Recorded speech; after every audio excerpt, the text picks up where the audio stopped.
जब आप इसको पढ़ें तो इसको हॉलिस्टिक वे में पढ़ें, और हॉलिस्टिक के साथ BTL, between the line.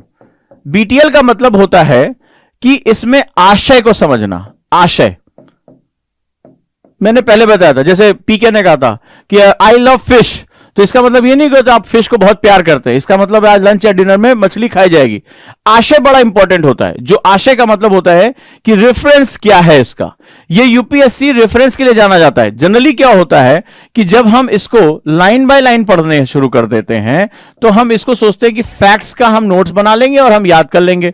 Himalaya की चोटियां कौन सी ज्यादा ऊंची हैं और कौन सी नहीं है, श्रेणियां कहां कहां पाई जा रही, नदियां कौन सी दाएं से आ रही बाएं से आ रही है, ये हम सोच रहे हैं कि और बच्चे करते हैं इस तरह। हम अगर कर लेंगे तो हमारा जो है ज्योग्राफी का क्वेश्चन निकल जाएगा। वॉर कौन कौन सी हुई मेडाइवल टाइम में, एंशिएंट टाइम में, हमने याद कर लिया, हो जाएगा। कौन कौन सी डायनेस्टी थी, कौन कौन से उसके राजा थे, संस्थापक थे, हमारा हो जाएगा।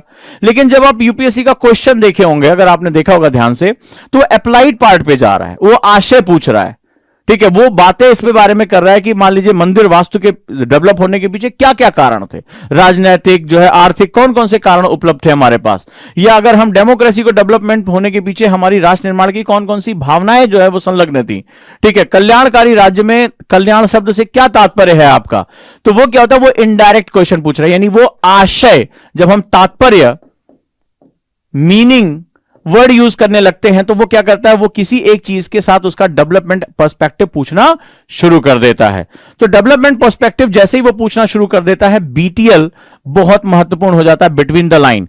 यानी टीचर की जिम्मेदारी है, स्टूडेंट जो पढ़ रहा है उसकी जिम्मेदारी है कि वो पढ़ी गई बात का आशय निकाल सके। तो जो स्टूडेंट बीटीएल बेस पे काम करेंगे, यानी बिटवीन द लाइन, उसका तात्पर्य समझते हुए, अंडरस्टैंडिंग मीनिंग क्या है, what is the meaning of this, ये क्या कहना चाहता है, ठीक है, किस तरह से जा रहा है। मान लीजिए आज हम जलवायु परिवर्तन को लेकर इतना कंसर्न है, क्या भारतीय परंपराओं में यानी इंडियन कल्चर में कुछ ऐसा रहा है जहां पर हम वसुधैव कुटुंबकम हमने जो कहा था उसके पीछे हमारे पास एक हमारी लाइफ स्टाइल थी। क्या हमारा खान पान, पहनावा, हमारे कपड़े कुछ इस तरह से थे जो प्रकृति के अनुरूप थे, जो इन्वायरमेंट पे कोई भी निगेटिव फुटप्रिंट नहीं जो है वो डालते थे, हम मिनिमलिस्टिक थे, यानी मिनिमलिस्टिक का मतलब हम मिनिमम जो है वो रिक्वायरमेंट पे काम किया करते थे। आगे चलकर गांधी भी यही कहते हैं कि न्यूनतम जरूरतों की पूर्ति का ही उद्देश्य हमें से लेना चाहिए। तो इसका सीधा सा मतलब है, क्या हम भारतीय आज समस्याओं, हम आपने देखा कि ग्रेटा ने भी कहा कि भाई ब्ला ब्ला ब्ला हुआ, कुछ हुआ नहीं, और COP26 में ढेर सारे लोग जुड़े, उन्होंने बड़ी बड़ी बातें की, फिर चले गए। 21 में भी, 22 में भी, 23 में भी, हर साल यही करते हैं वो। तो इसका सीधा सा मतलब है, क्या भारतीयों के पास इसका सॉल्यूशन है? तो इसके लिए आपको पीछे जाना पड़ेगा। आशय का मतलब होता है उसके तात्पर्यों को समझना, और जिम्मेदारी होती है टीचर की वो एक सब्जेक्ट से दूसरे सब्जेक्ट के साथ जोड़े। बीटीएल के बाद आता है इंटरलिंक करना। पहली बात, जो आप पढ़ रहे हैं उसको आप उसके आशय के साथ पढ़े, दूसरा अन्य सब्जेक्ट के साथ उसको जोड़े, ठीक है, अन्य सब्जेक्ट के साथ उसको जोड़े, लिंक करने की क्षमता। और वहीं के वहीं पढ़ा जा रहा है भूगोल, लेकिन क्या मैं इसको इतिहास या अर्थव्यवस्था से जोड़ सकता हूं? अर्थव्यवस्था को क्या मैं समाज के साथ, इकोनॉमी को, सोसाइटी के साथ जोड़ सकता हूं? कहां कहां जोड़ सकता हूं? कनेक्टिविटी क्या है, संघर्ष क्या है, वो हमें दिखाई पड़ता है।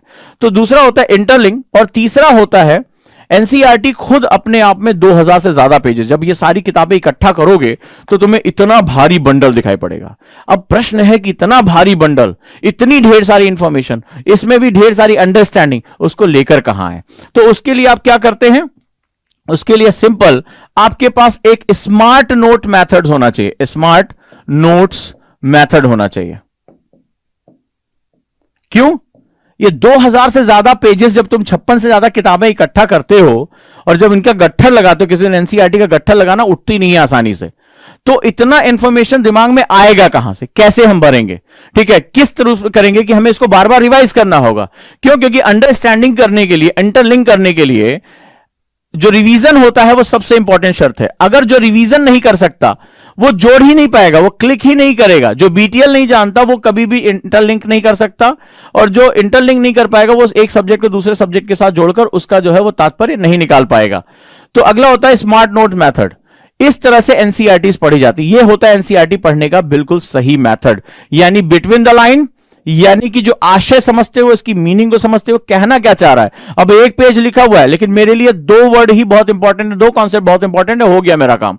दूसरा इंटरलिंक करना, मेरा एक सब्जेक्ट दूसरे सब्जेक्ट का लिंक कैसे कर सकते। इस बार इकोनॉमी का क्वेश्चन देखिए आप, इकोनॉमी का कोर इकोनॉमी का क्वेश्चन लेकर उन्होंने कीन्स इकोनॉमी के साथ जोड़ा, उन्होंने वेलफेयर इकोनॉमिक्स के साथ जोड़ा, उन्होंने सोशल इकोनॉमिक्स के साथ जोड़ा, कितना उन्होंने जो है इंटरलिंक किया इधर से उधर, राइट।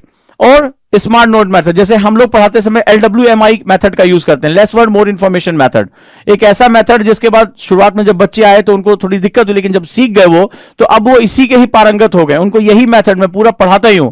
आज भी एक ऐसा टीचर जो खुद अपने हाथ से नोट्स बनाता है और पढ़ाता है, वो LWMI मेथड हमने यहां डेवलप किया।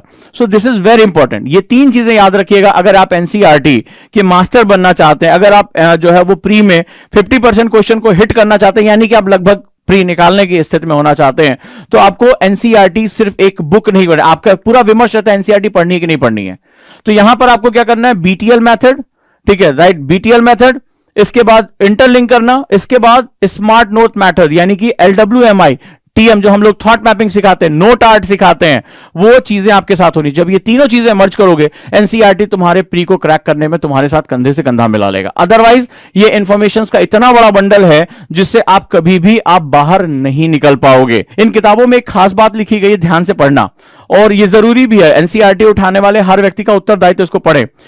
These aim imply considerable change in the school routines and mode of functioning. NCERT कहता है flexibility in the daily timetable is as necessary as rigorous in implementing the annual calendar so that a required number of teaching days actually devoted to the teaching. और ये कहता है कि इसके बाद ये कहता है कि हम यहां कोशिश कर रहे हैं कि बच्चे जो है वो अपनी सोचने की क्षमता में जा सकें। कहता है कि हम केवल रॉट लर्निंग नहीं कराना चाहते कि आप केवल एकेडमिक बुक पढ़ो, आप अंडरस्टैंडिंग करो, और NCERT की किताबें एक्चुअली में आपको अंडरस्टैंडिंग की तरफ लेकर जाती हैं। ये इस एग्जाम का एक पर्पस है, ये नेशन बिल्डिंग प्रोसेस है, एक राष्ट्र निर्माण की प्रक्रिया है, और जब आप सोचोगे ही नहीं, आप केवल एग्जाम के भय से नहीं निकल पाओगे, तो कभी भी आप राष्ट्र की ना तो चुनौतियां समझ पाओगे और ना ही उसके समाधान के लिए अपने आप को प्रेरित कर पाओगे। एलियन नहीं आएगा इस राष्ट्र का समाधान करने, ये हमें और आपको मिलकर करना है, लेकिन हम तब कर पाएंगे जब अपने राष्ट्र की समस्याओं को लेकर हमारे अंदर चेतना होगी, अवेयरनेस होगी। तो ये बड़ा एक डेप्थ की बात होती है कि हमें हमारी शिक्षा को एक मकसद देना है, और कम से कम जो लोग यूपीएससी की तैयारी कर रहे हैं या जो यूपीएससी की तैयारी का सपना देखना चाहते हैं, उनसे मेरा निवेदन है, उनसे मेरा आग्रह है, रिक्वेस्ट है कि वो अपने अंदर राष्ट्रीय चेतना को जरूर लेकर आए, क्योंकि ये सर्विस तुम्हें संविधान के अंतर्गत इतनी शक्तियां देती हैं कि तुम हजारों लाखों की जिंदगियों में बहुत बड़ा चेंज लेकर आ सकते हो। लेकिन वो चेंज की शुरुआत तुम्हारे अंदर से होनी चाहिए, तुम्हारे अपने विचारों में तुम्हारे नेशनल बिल्डिंग प्रोसेस होना चाहिए। एक जो राष्ट्र निर्माण, तुम्हारा योगदान क्या होगा ऑफिसर बनके, इस शक्ति का प्रयोग कैसे करोगे लोगों की जिंदगी को पॉजिटिव करने में, हमेशा इसका ध्यान रखना। और NCERT को इसी रूप में पढ़ना, BTL, इंटरलिंक एंड स्मार्ट